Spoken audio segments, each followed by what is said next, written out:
Hello， 大家好，这里是 TGX 空间，欢迎回到咱们的极狐补完系列。今天我们要测评的是这款哥查德特点假面骑士极狐 Vanus 代扣。这个 Vanus 代扣呢是 Geats Vanus 形态的升级代扣。Vanus 形态呢是极狐的这个最强形态，同时也是整个极狐系的战力顶点。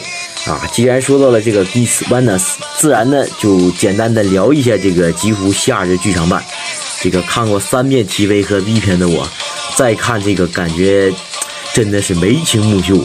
剧情呢很简单，简单到用这个歌词就能概括。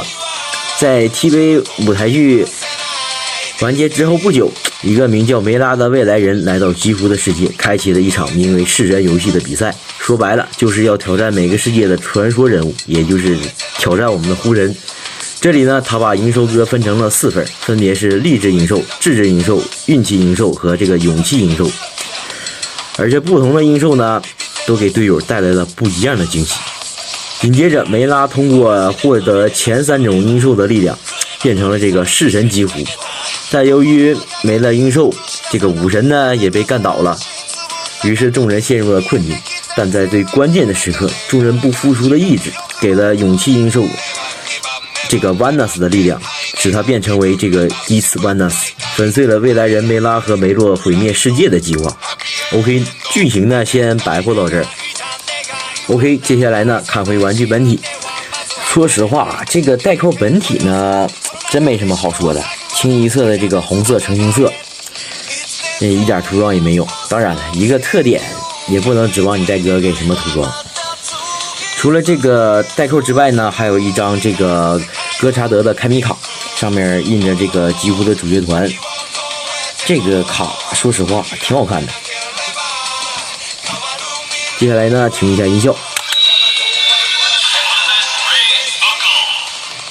其实呢它这个特点代扣吧，它并没有任何的这个联动机构，和驱动器呢也只是这个伪联动。它的音效呢只需要你按压这个面板就可以全部听完。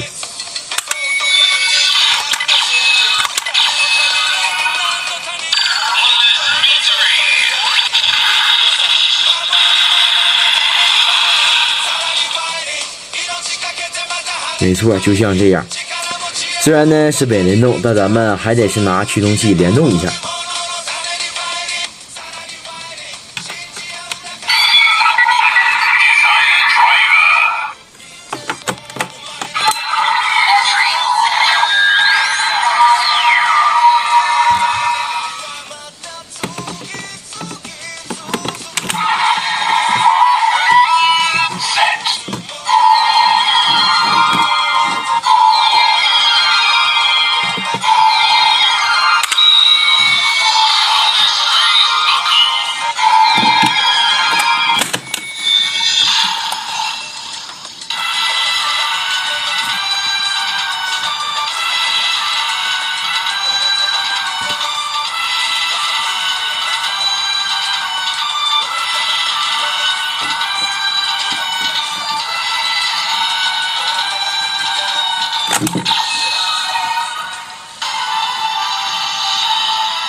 OK， 音效听完了，咱们的这期视频也就要结束了。这一次呢，就用极狐的战斗来结束本期视频吧。这里是 TGX 空间，下期视频我们不见不散，拜拜。